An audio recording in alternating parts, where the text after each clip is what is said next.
I watched a security guard grab my arm and drag me out of a hospital, while my newborn son was inside. I hadn't committed a crime. I hadn't cheated again. Someone just decided to destroy my life. And everyone believed her. If you've ever been judged without a trial, punished without proof, or crushed by a lie you couldn't fight back against, hit like, subscribe.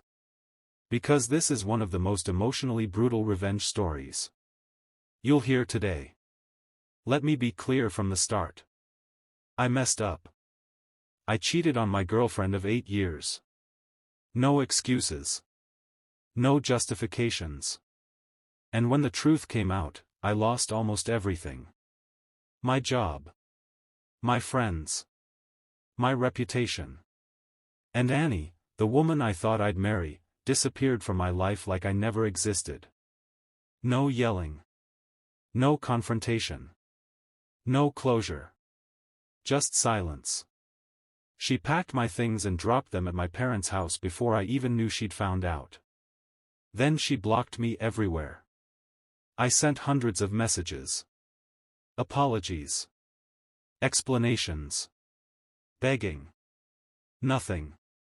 Meanwhile, the woman I cheated with, Jess, was pregnant.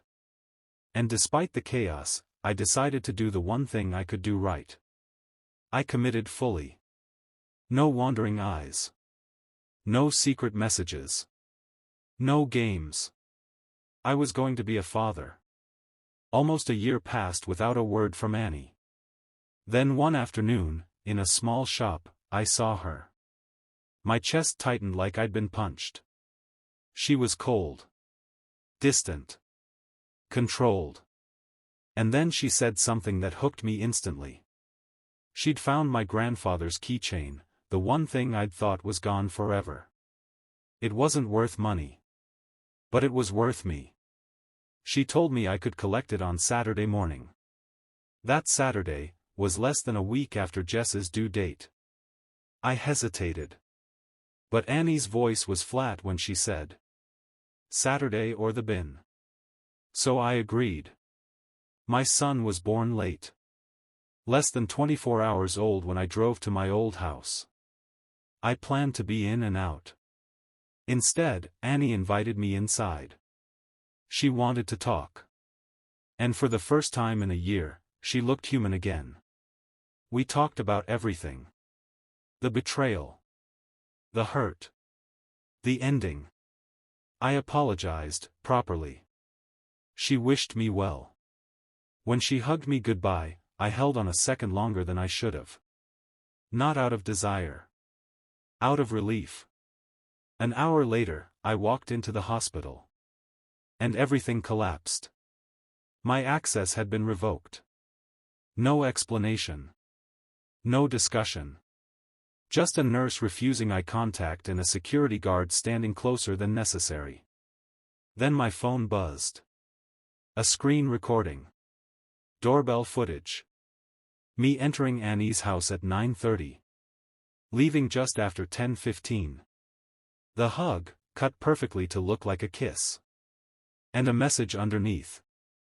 Did he even shower between fucking me and holding his son? That was it. Jess blocked me instantly.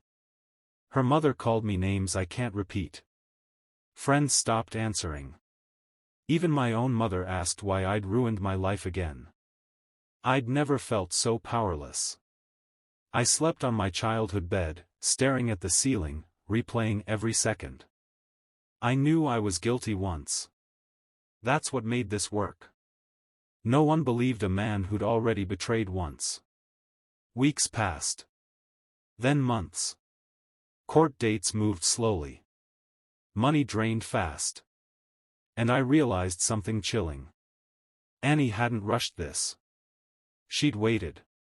Planned. Calculated. But she made one mistake. She assumed I'd stay silent. Family court required evidence. And during disclosure, something surfaced. Annie had submitted screenshots. She claimed they were messages I'd sent her. But metadata doesn't lie. Timestamps didn't match phone records. File origins didn't align. Then the doorbell footage was requested, raw, not clipped. The full clip showed something crucial. At 9:47. Annie adjusted the camera. At 9:48, she pulled me into the hug. At 9:49, she looked directly at the lens. Smiled. Annie was subpoenaed. She lied. Then contradicted herself. Then panicked. When the tech expert explained how the footage had been manipulated, the courtroom went silent. Jess cried. Not because she missed me, but because she'd been used. The judge didn't raise his voice. He didn't need to. Annie lost credibility instantly. Then came the civil case. Defamation. Intentional emotional distress. Interference with parental rights. She settled.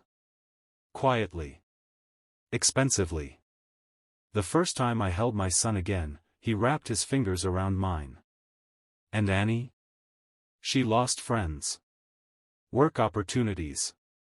Trust. People don't like realizing they cheered for the villain. And karma? Karma waited. Just like she did. I was guilty once. But justice isn't about perfection. It's about truth. And lies eventually choke on themselves. If this story hit you in the chest, smash that like button. Subscribe for more real, chilling revenge stories. And tell me in the comments. Have you ever been punished for something you didn't do?